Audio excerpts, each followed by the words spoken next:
하나님의 일하심이 더 크다. 하나님의 일하심이 더 크다. 지난주일 우리는 빌립보 교회 성도들을 향한 사도 바울의 중보 기도를 살펴봤습니다. 어떤 기도를 드렸나요? 하나님의 사랑이 점점 더 풍성해지길 원하는데 그 사랑은 어떤 사랑이에요?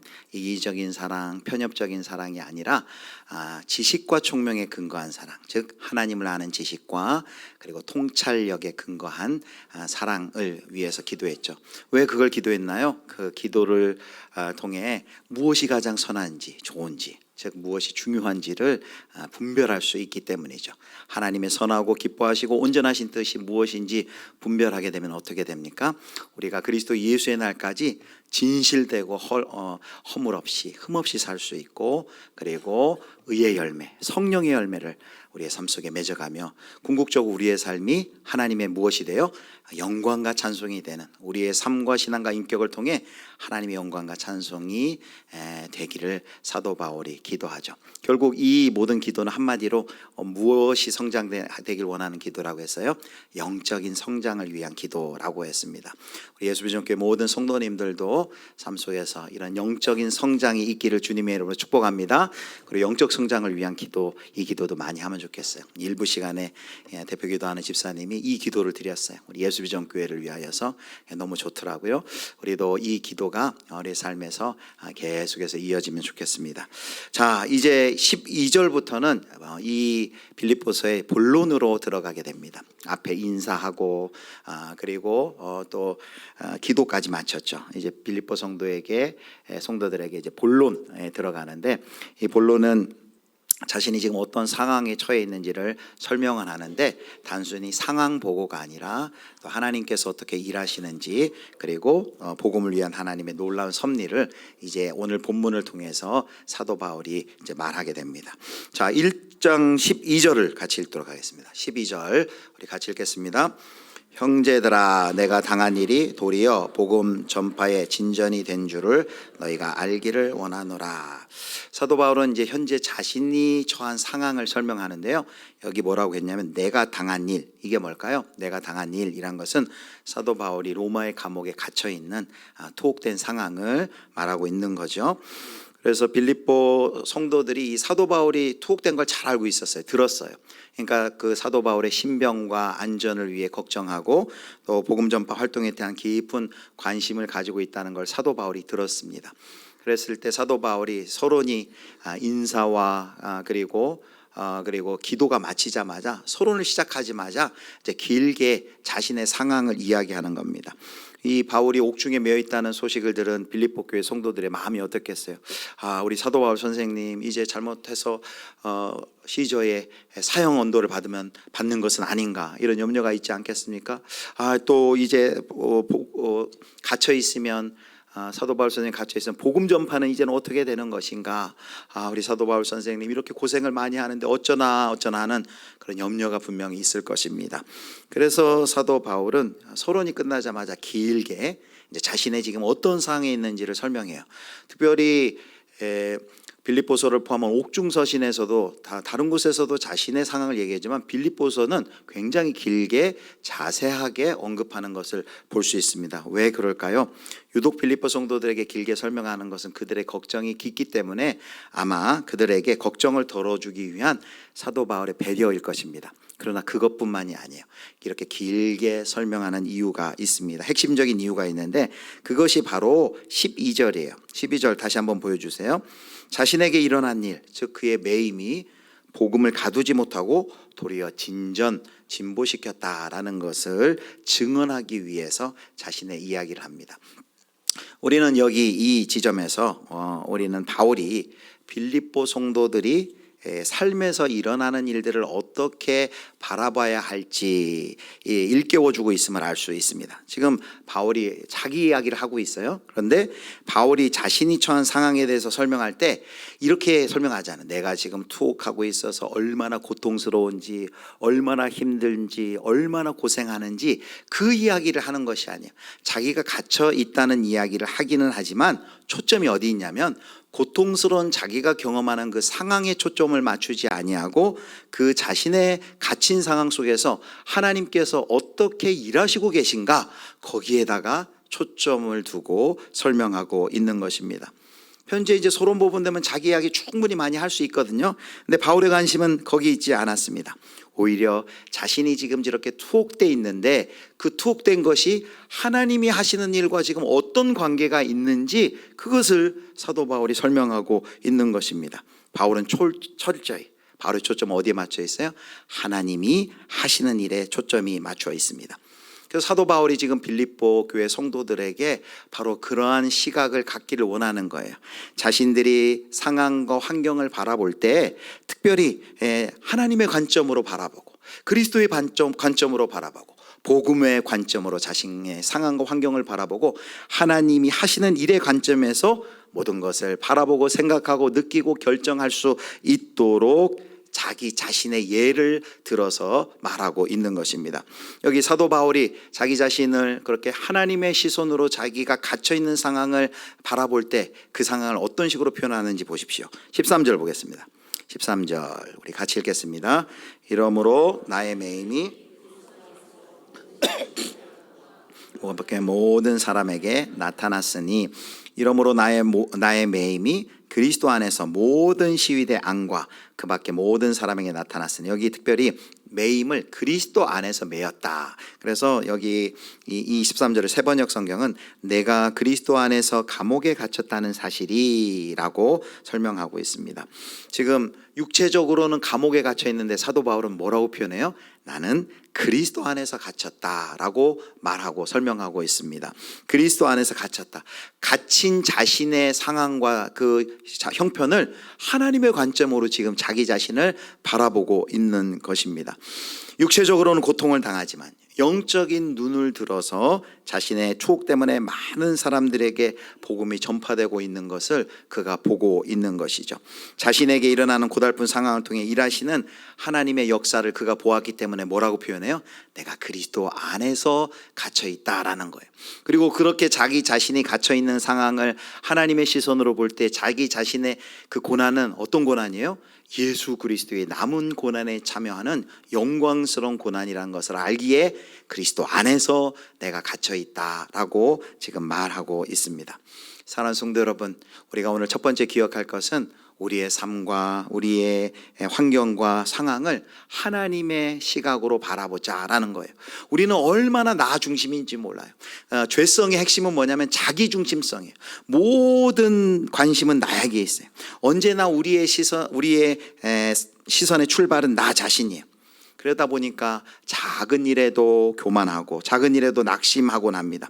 하나님의 일에는 우리가 별로 관심이 없어요.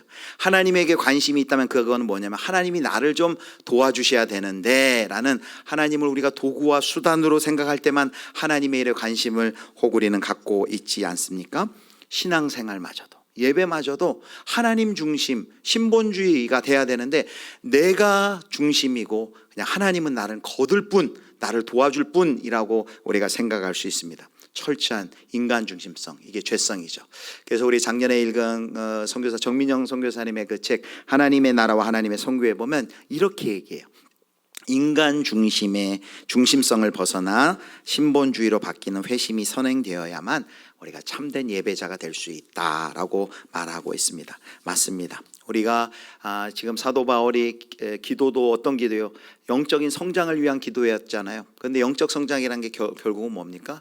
우리가 나 중심에 나만 생각하는 신앙에서 벗어나서 하나님 중심으로 상황과 환경을 보고 그리고 타인 중심으로 우리의 시선이 바뀔 때 그것을 영적 성장이다라고 할 수 있는 것이죠.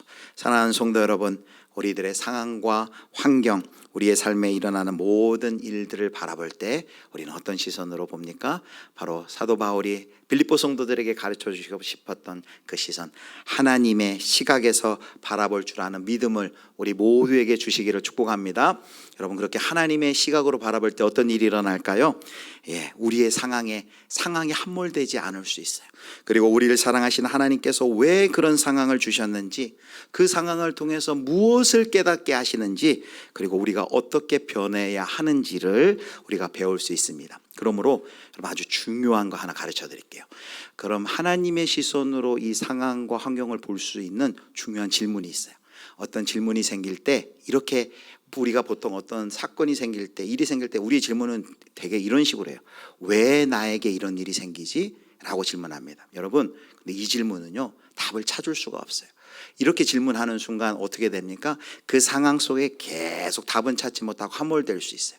그러므로 여러분, 상황과 환경을 하나님의 시각으로 본다는 것은 질문을 바꾸는 거예요. 어떻게 질문을 바꿔볼까요? 이렇게 바꿔보세요. 하나님은 이 일을 통해서 도대체 무슨 일을 하려는 것이지?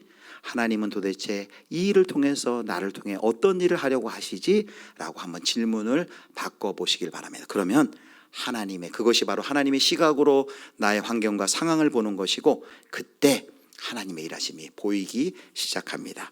자, 이것이 첫 번째입니다. 바로 우리가 하나님의 시각으로 우리의 상황과 환경을 우리가 바라보자라는 것이었습니다. 자, 사도 바울이 자신의 삶을 하나님의 시각으로 바라보았고, 그런 시각이 빌립보 성도들에도 있기를 자신이 갇힌 상황을 예를 들어서 설명을 했어요. 자, 그렇다면 그렇게 우리가 하나님의 시각으로 우리의 삶과 상황을 바라볼 때 분명히 볼 수 있는 게, 보여지는 게 있어요. 그게 뭐냐라는 것이죠. 그것을 우리 두 번째 살펴볼 텐데, 자, 12절을 다시 보여주면 바울이 본 건 뭐예요? 자신이 맞닥뜨려져 있는 갇힘이라는 그 상황 속에서 복음의 진전을 이루었다라고 말해요. 여기 복음 전파의 진전이라고 했는데, 예전 개역 성경은 복음의 진보라고 번역을 했어요. 복음 전파의 진전, 진보, 같은 뜻이죠. 여기 진보라고 번역된 헬라어는 군사 용어입니다. 당시 로마가 온 세계를 점령할 때 로마의 강력한 부대의 가장 중요한 무기가 뭐냐면 전차였어요. 말이 끄는 전차. 그런데 그 말이 끄는 전차가 가기 위해서는 도로가 잘 닦여져 있어야 되기 때문에 로마의 공병대가 길을 잘 만들었어요. 그때 만든 길이 여전히 아직도 지금까지 있는 길들이 있죠. 그래서 그 길을 지나서 로마의 전차 부대가 진군하면은 어떻게 됩니까? 다 로마의 영토가 되는 것이죠. 여기 진군, 전진은 바로 이런 의미를 보여줍니다. 공병부대가 길을 닦으면 나아가는 것이 바로 진전인데, 로마의 공병부대가 거침없이 길을 닦아가는 것처럼 복음이, 사도 바울은 갇혀 있지만 거침없이 막힘없이 복음이 전진되는, 복음이 나아가는 것, 전파되는 것, 이것을 바로 진전이라고 말하고 있습니다. 바울은 갇혔지만 복음은 절대 갇히지 않았어요. 그리고 오히려 바울이 꼼짝없이 갇힐 때, 갇힘으로 인해 복음은 더 활발하게 전파됩니다. 어떤 방식으로 복음이 전파되었는지 두 가지 예를 듭니다. 두 가지 증거를 사도 바울이 봅니다. 자, 첫 번째 13절 보여주세요. 13절 같이 읽겠습니다. 이러므로 나의 매임이 그리스도 안에서 모든 시위대안과 그 밖에 모든 사람에게 나타났으니. 자, 복음의 진전이 어떻게 나타나는가? 첫 번째는 이거예요. 로마의 시위대 안팎에서 복음을 접할 기회가 열려졌다는 것이죠. 여기 로마의 시위대, 로마의 시위대는 당시 한 9천 명쯤 돼요. 그런데 그들에게 복음을 전할 기회가 없어요. 그런데 그들에게 어떻게 복음이 전해져요?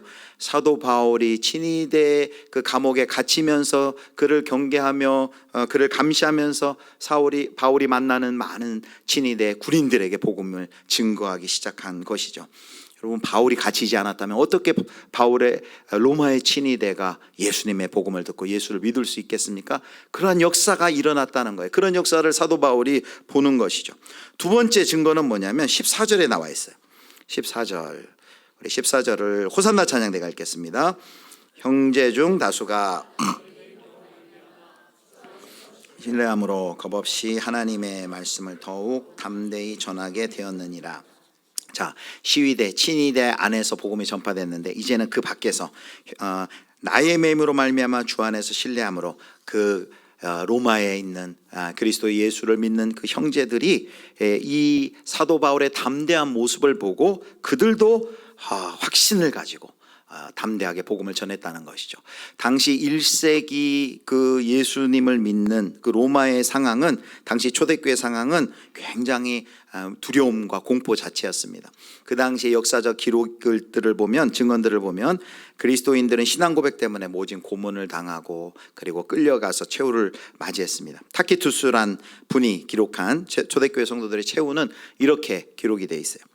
그리고 그들은 조롱당하며 최후를 맞았다. 그들은 짐승의 가죽에 둘둘 말린 후 개들에게 찢겨 죽었다. 십자가에 못 박힌 채로 해가 지면 밤을 밝히는 등으로 사용하기 위해 그대로 태워지기도 했다.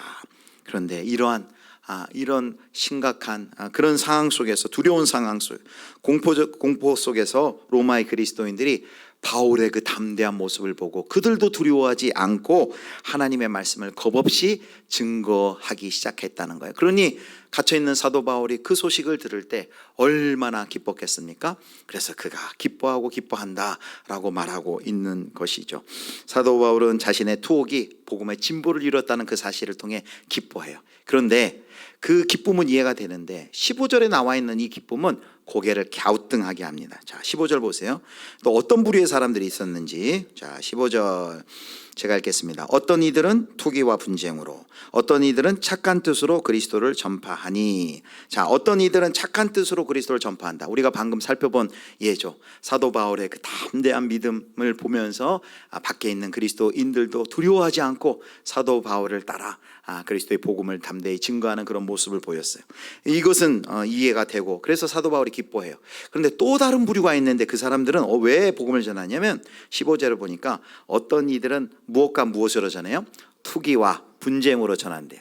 여러분, 투기와 분쟁 때문에 복음을 전한다는 건 도대체 무슨 뜻일까요? 자, 17절을 보면 조금은 더 자세히 설명이 되어 있네요.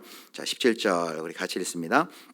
그들은 나의 매임에 괴로움을 더하게 할 줄로 생각하여 순수하지 못하게 다툼으로 그리스도를 전파하느니라. 이들의 동기가 순수하지 못하죠. 순수하지 못한 동기를 가지고 사도 바울에게 괴로움을 더하게 하려고, 아마 이들의 생각은 이랬던 것 같아요. 불순한 동기를 가진 이들은 자신들이 열심히 복음을 전하면 관심들이 자기에게 쏠리게 하려고 애쓰고, 자신들이 유명해지기를, 사도 바울보다 더 우리가 유명해지기를 원하는 그런 마음으로 복음을 전했던 것 같아요. 그리고 사도 바울이 아무것도 못하는 활동하는 동안 그의 영향력이 줄어들게 되고, 자신들이 교회를 향한 영향력이 더 커지고, 사도 바울이 누렸던 그 자리를 자신들이 새롭게 차지하고 누리고 능력 있는 전도자들로 추앙받기를 그런 기대하는 그런 잘못된 동기를 가지고 복음을 전하는 사람들이 있었던 것 같아요. 이들이 누구인지 구체적으로 사도 바울이 명시하지 않아서 정체를 알 수 없습니다. 그런데 분명한 것은 무엇입니까? 사도 바울이 뭐라고 얘기하냐면, 바울이 그들의 동기는 분명히 옳지 않지만은 그들이 결국 그리스도를 전했다고 보는 것이에요. 그래서 사도 바울은 기뻐합니다. 자, 18절, 오늘 마지막 절이죠. 18절 우리 같이 읽습니다. 그러면 무엇이냐? 거칠애로 하나 참으로 하나 무슨 방도로 하든지 전파되는 것은 그리스도니 이로써 나는 기뻐하고 또한 기뻐하리라. 여기 거칠애로 하나 참으로 하나, 이게 세번역 성경은 이렇게 번역했어요. 그렇지만 어떻습니까? 거짓된 마음으로 하든지 참된 마음으로 하든지 어떤 식으로 하든지 결국 그리스도가 전해지는 것입니다. 여러분, 이 거칠애로 복음을 전하는 이들의 모습, 소식을 들을 때 사도 바울이 자신을 어렵고 힘들게 만들려고 이렇게 하는 모습을 볼 때 사도 바울이 좀 화를 내야 되는 거 아니에요? 좀 분노해야 되는 것 아닙니까? 그런데 지금 오히려 사도 바울은 마지막에 보면 내가 기뻐하고 또한 기뻐하리라 라고 말하는 겁니다. 전파되는 것은 그리스도이기 때문에 그는 기뻐합니다. 여기서 이 구절을 읽으면 여러분 조심해야 될 게, 우리가 혹시 이렇게 이해하면 안 됩니다. 방법이 어찌됐든 목적, 예수 그리스도만 증거되면 되는 거 아니야? 사도 바울은 지금 그런 식으로 얘기를 하고 있는 것이 아닙니다. 불순한 동기나 이기적인 야망으로도 그리스도만 전해지는 거 되는 거 아니야? 꽁 잡는 게 매라고 어떻게든 그냥 복음만 전하면 되는 거 아니야? 라고 모든 과정을 무시한 것을 그걸 긍정하는 이야기를 하는 게 아니에요. 왜냐하면 문맥을 보면 곧 우리가 몇 주면 살펴볼 빌립보서 2장에 보면 사도 바울이 뭘 강력히 경고하냐면요, 하나님의 일을 할 때 경쟁심이나 허영심이나 이기심으로 절대 하지 마라 라고 강조해서 이야기를 합니다. 그래서 그 2장 14절에는 이렇게까지 얘기합니다. 모든 일을 원망과 시비가 없이 하라 라고 권면하고, 그 이유를 15, 16절에 보면 그리스도의 날에 모든 것이 다 밝혀질 것이기 때문이다. 즉 우리의 중심이 바르지 않으면 마지막에 낭패를 보게 될 것이다, 분명하게 경고를 하고 있어요. 그들의 불순한 동기로 전하는 그 자체를 사도 바울이 긍정하고 있는 것이 결코 아니라는 거예요. 그렇다면 왜 사도 바울은 왜 여기 기뻐한다라고 할까요? 기뻐하는 이유가 무엇일까요? 이게 중요해요. 여러분, 마지막 이게 중요합니다. 왜 기뻐하는 걸까요? 사도 바울이 하나님의 시각으로 자신의 환경과 상황, 특별히 자기가 갇혀 있는 것을 지금 봤다 그랬어요. 그걸 봤을 때 사도 바울이 발견한 것은 무엇입니까? 이것이에요. 바로 하나님의 주권과 하나님의 섭리를 그가 보았습니다. 하나님의 주권과 하나님의 섭리. 지금 자신의 그 갇혀 있는 것, 그러나 자신의 그 믿음을 보고 용기를 얻고 힘있게 증거하는 그런 사람들도 있지만, 그들을 보면 또한 기뻐하는데, 또 한 반대편 무리는 도대체 어떻게 된 무리인지, 갇혀있는 자기를 어렵게 만들기 위해서 잘못된 동기와 분쟁과 시기와 다툼으로 증거하는 사람도 있어요. 그런데 그럼에도 불구하고 그들의 행동을 보면서 기뻐한다라고 하는 것은, 비록 그들이 자신의 어떤 목회와 또 자신들의 전도를 통해서 복음 전파를 했을 수 있지만, 무슨 뜻이냐면 하나님은 속지 않으신다는 거예요. 하나님은 속지 않으시고, 궁극적으로는 복음이 그들은 잘못을 했지만 궁극적으로는 하나님이 복음이 전파되는 일에 열매를 맺도록 하나님께서는 일하실 것이다 라는 그 하나님의 일하심, 하나님의 주권과 하나님의 섭리를 사도 바울은 눈여러 분명히 보고 있는 것이죠. 그래서 빌립보서에서 말하는 이 기쁨은요, 어떤 일이 잘 형통하고 상황이 나아지기 때문에 사도 바울이 기뻐하는 게 아니에요. 사도 바울의 기쁨은 뭐에 근거하는 거예요? 바로 이것이죠. 모든 상황 속에서 우리의 눈에는 사도 바울이 갇혀있지만 그 속에서 하나님이 생생하게 일하고 계시고, 하나님의 주권적인 섭리로 하나님께서는 그 일을 중단하지 아니하시고, 하나님의 하나님 되심을 중단하지 아니하시고 실패하지 아니하시고 그 일을 하고 계신 것을 사도 바울이 분명히 눈여러 보기 때문에 사도 바울이 기뻐하고 있다는 것이죠. 여러분, 하나님의 이 섭리는 어떻게 정의할 수 있을까요? 하나님의 섭리는 이렇게 정의할 수 있습니다. 모든 것을 합력하여 선을 이루시는 하나님의 능력인 것이죠. 그들은 불순한 동기로 잘못된 시기와 질투로 복음을 증거하는데 또 불구하고 그들의 그 잘못까지도 하나님의 손 안에서 붙들려서 하나님께서는 하나님의 복음이 바르게 열매 맺도록 하나님이 일하실 것을 사도 바울이 믿고, 하나님의 그 주권적인 하나님의 섭리를 믿고 사도 바울이 기뻐하는 것이죠. 사랑하는 성도 여러분, 바로 이것입니다. 우리가 우리의 상황과 환경을 하나님의 시각으로 보자라고 했을 때 결국 우리가 보는 게 뭐예요? 우리의 믿음의 눈이 열릴 때 보는 건 무엇입니까? 바로 그 하나님의 주권, 그리고 그 하나님의 다스리시고 일하시는 하나님의 섭리, 바로 우리가 그것에 눈 열어지는 것이죠. 바로 그때 상황과 형편을 뛰어넘는 그 바울이 경험한 그 기쁨이 저와 여러분들 가운데도 회복될 줄 여러분 믿으시기를 축복합니다. 자, 하나님의 시선으로 우리의 상황과 형편을 볼 때 우리는 하나님의 일하심, 하나님의 주권과 섭리를 볼 수 있다라고 했어요. 자, 그렇다면 마지막으로 하나님의 주권과 섭리, 하나님이 도대체 어떤 방식으로 일하는지 조금 더 자세히 살펴보도록 하겠습니다. 자, 오늘 이 바울의 이야기는 우리에게 큰 질문을 던져요. 어떤 질문이냐면, 여러분, 바울만큼 예수 잘 믿는 사람이 있어요? 바울처럼 예수를 잘 믿는다면 우리가 흔히 우리가 상식적으로 생각하는 예수, 기독교는 뭐예요? 예수 믿으면 복 받는다는 거 아니에요? 예수 믿으면 잘 돼야 되잖아요. 형통해야 되고 건강해야 되고 일도 잘 풀려야 되고, 우리 이런 기대를 가지고 있는 우리 성도들이 이 본문을 읽으면 질문이 생기는 거죠.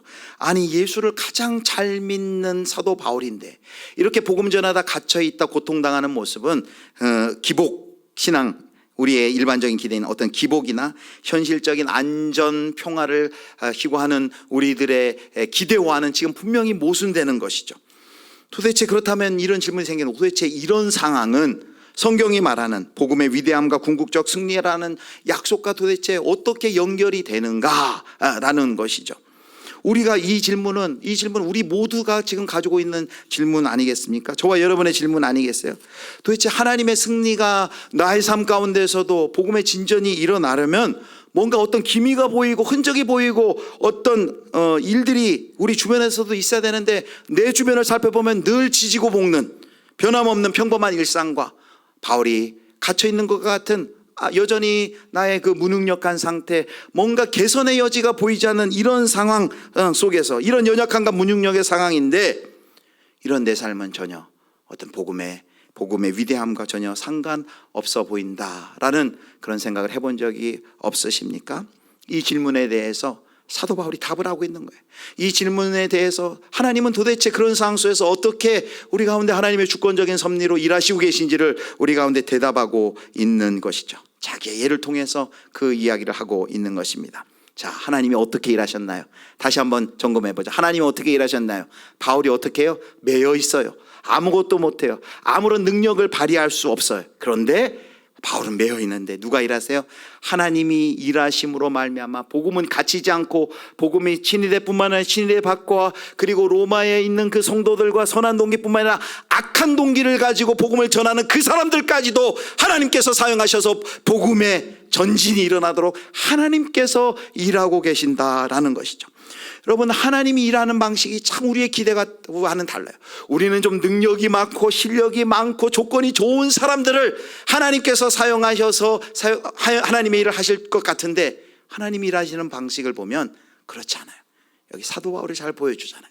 아무것도 할 수 없을 때, 아무것도 할 수 없을 때, 인간의 능력이 닿지 못할 때, 조건이 이루어지지 않을 때 하나님은 그 자리 가운데 능력의 장막을 펼쳐서 하나님이 일하신다는 것. 도대체 기독교가 우리에게 뭘 보여주기 위해서 하나님이 이렇게 일하시는 것일까요? 하나님이 우리의 가진 것으로 일하시지 않는다는 거예요. 우리의 어떤 조건과 능력 가지고 일하시는 분이 아니시라는 것입니다. 기독교 신앙이 우리에게 출발된 것이 아닌 것처럼, 그리고 우리가 가진 것으로 유지되거나 누적되지 않은 것임을 이런 방식으로 우리에게 선언하고 계신 것이죠. 하나님이 일하시는 것이지, 우리의 조건이 충족이 되면 우리가 그 일이 이루어지고 우리의 능력이 안 되면 안 이루어지고 그것이 아니에요. 이렇게 사도 바울이 갇혀있는 아무것도 할 수 없는데 하나님의 일은 지금 계속해서 전진해 나가고 있다라는 것입니다. 사랑하는 성도 여러분, 하나님이 그러므로 우리 가운데 어떻게 일하세요? 하나님의 일하시는 방식은 신비해요. 하나님이 어떻게 일하세요? 하나님이 우리의 부족함 가지고 일하시네요. 하나님이 우리의 실패를 가지고 일하시네요. 하나님이 우리의 실수를 가지고 일하시네요. 하나님의 우리의 연약함을 가지고 일하시네요. 심지어 여기 배신하는, 베드로가 배반하는 그 배반의 일을 가지고도 일하시네요. 여기 이 사람들 악한 동기를 가지고 나쁜 투기와 분쟁으로 일하는데 하나님은 그것도 끄집어 와가지고 그걸 가지고 하나님이 일하시네요. 하나님은 하나님이 시작하신 일을 중단하지 않고, 하나님은 하나님의 하나님 되심을 중단하지 않으신다는 것을, 그것이 바로 하나님의 일하시는 방식임을 오늘 우리 가운데 보여주고 있는 것입니다. 사랑하는 성도 여러분, 얼마나 우리에게 힘이 됩니까? 내 못난 것도, 내 눈물도 한숨도, 나는 안간힘을 쓰지만 이거밖에 못하는 그런 연약함 가운데, 고통 가운데 있는 우리를 통해서 하나님이 그것을 과정으로 다 쓰시겠다는 거예요. 사도 바울이 얘기하는 것은 고난에도 불구하고 하나님이 이렇게 일하셨습니다가 아니에요. 사도 바울은 뭐라고 얘기해요? 이 고난을 통해, 이 고난이 없었으면 어떨 뻔했는가, 하나님이 그 고난을 사용해서, 고난이 원인이 되어서 그 일을 하신다는 말입니다. 마찬가지예요. 우리의 매임, 우리의 장애, 우리의 결함, 이런 것들도 하나님의 손 안에 붙들리기만 하면, 합력하여 선을 이루시는 하나님의 손에 붙들리기만 하면, 하나님의 그 주권적 섭리를 통하여서 하나님은 하나님의 그 일을 반드시 이루시고야만은 하나님의 섭리를 사도 바울이 보았기 때문에, 그는 뭐가 일이 좀 잘 풀리고 가능성이 있어서 기뻐하는 것이 아니라 이 하나님의 일하심을 보고 그가 기뻐하는 줄 여러분 믿으시기를 축복합니다. 이렇게 얘기하면요, 또 어떤 성도님은 그럼 하나님이 다 하시면 우린 그럼 아무것도 안 해도 되는 거야 라고 생각할 수 있는데 그것이 아닙니다. 그래서 사도 바울이 빌립보서에 그걸 남겨놨어요. 여러분, 자, 이것이 우리를 무책임해도 된다는 얘기일까요? 사도 바울이 가장 깊게 그 하나님의 일하심을 보고 믿고 신뢰한 사람이죠. 사도 바울은 그럼 어떻게 반응했는지 보세요. 하나님의 일하심이 우리의 한계와 매임과 실수와 연약함보다 더 그 일하심이 크다는 것을 알게 된 사도 바울의 반응은 뭐예요? 빌립보 4장 13절이 사도 바울의 반응이에요. 같이 읽겠습니다. 같이 읽습니다. 내게 능력 주시는 자 안에서 내가 모든 것을 할 수 있느니라. 우리 한국교회 성도들이 좋아하는 3대 요절 중에 하나인데요, 이것이 알라딘의 요술램프처럼 도깨비 방망이처럼 내가 원하는 것 능력 주시는 하나님 안에서 다 할 수 있다라는 그런 뜻이 아님을 우리가 이 빌립보서 전체 문맥을 통해서 보면 알 수 있습니다. 여기 모든 것을 할 수 있다라고 말합니다. 모든 것, 여기 모든 것이 뭘까요? 바로 내가 감옥에 갇힐 수도 있다는 거예요. 이 모든 것이 뭐예요? 내가 오해를 받을 수 있다는 거예요. 바보가 될 수도 있다는 것입니다. 손가락질 받을 수도 있다는 거예요. 그런데 내가 능력 주신 자 안에서 하나님이 하시니까 내가 다 감수할 수 있다라고 말하고 있는 것입니다. 하나님은 그의 일을 실패하지도 중단하시지도 않는다는 것을 사도 바울이 알았기 때문에 복음의 위력을 알기에 이제 겁내는 것이 없어요. 그 어떤 것도 자신을, 이 세상의 어떤 세력도 어떤 것도 복음의 진군을 막을 수 있는 존재는 없다. 하나님은 하나님의 하나님 되심을 결코 중단하지 않으시기에 하나님의 주권적인 섭리를 일하고 계시기 때문에 그 확신 가운데 그가 기뻐하고 있는 것입니다. 사랑하는 성도 여러분, 저와 여러분의 삶 속에는 도대체 어떤 고난이 있어요? 여러분의 상황과 환경은 지금 어떻습니까? 여러분, 그 상황을 어떻게 해야 될까요? 우리가 하나님의 시선으로 다시 바라보자라는 것입니다. 그렇게 바라보면 곰곰이 바라볼 때 우리가 뭘 보게 돼요? 하나님이 그 속에서 일하고 계시는 하나님의 주권과 섭리를 보게 됩니다. 하나님이 우리의 한계, 우리의 실력, 우리의 능력보다 더 크신 분이며 하나님의 일하심은 그것보다도 더 크면 모든 것보다 더 크신 분임을 우리가 그 하나님의 시선으로 우리의 상황을 볼 때 볼 수 있는 것이죠. 오늘 말씀을 정리하도록 하겠습니다. 자, 세 가지. 자, 첫 번째 우리 같이 한번 보도록 하겠습니다. 첫 번째 같이 읽습니다. 모든 상황과 환경을 하나님의 시각으로 바라보라. 이제 여러분 어떻게 질문하라고요? 왜 나에게 이런 일이가 아니라 도대체 하나님께서는 나의 이 상황을 통해 도대체 어떤 일을 하시려고 하는가를 계속 질문해 보시기 바랍니다. 그럼 하나님의 일하심이 보이기 시작할 거예요. 자, 그렇다면 두 번째 같이 읽습니다. 하나님의 주권과 섭리를 믿고 기뻐하라. 여러분, 하나님은 하나님 되심을 결코 중단하지 않아요. 우리가 뭐 좀 잘 조건이 맞고 능력을 제공하면 하나님이 일하시기 편하실 줄 알죠? 인간의 배반과 배신과 한계를 뛰어넘어 하나님이 일하시는 그 하나님의 주권과 섭리를 우리가 눈 떠 볼 때 기뻐할 수 있죠. 세 번째 마지막 같이 읽습니다. 하나님의 일하심은 모든 것보다 크다. 모든 것보다, 여기 모든 것에는 다 들어갑니다. 우리의 그 배반, 배신, 연약함, 실패, 넘어진 눈물, 한숨, 비명. 여러분, 우리가 이 확신이 있다면 하나님 앞에 서는 날까지 우리가 울면서 가더라도, 소리 지르며 비명 지르며 가더라도 우리가 그 길 가운데 벗어나지 않을 수 있어요. 왜요? 하나님이, 내가 지금 어렵지만 하나님이 지금 일하고 계신다는 게 확실하기 때문에. 사랑하는 우리 예수 비전의 모든 성도님들이 우리의 상황과 환경을 하나님의 시각으로 바라보고 그 속에서 일하시는 하나님의 그 주권과 섭리에 눈 뜨셔서 하나님의 일하심은 모든 것보다 크다는 것을 깨닫고 늘 기뻐하며 감사하시는 은혜가 있기를 주님의 이름으로 축원합니다.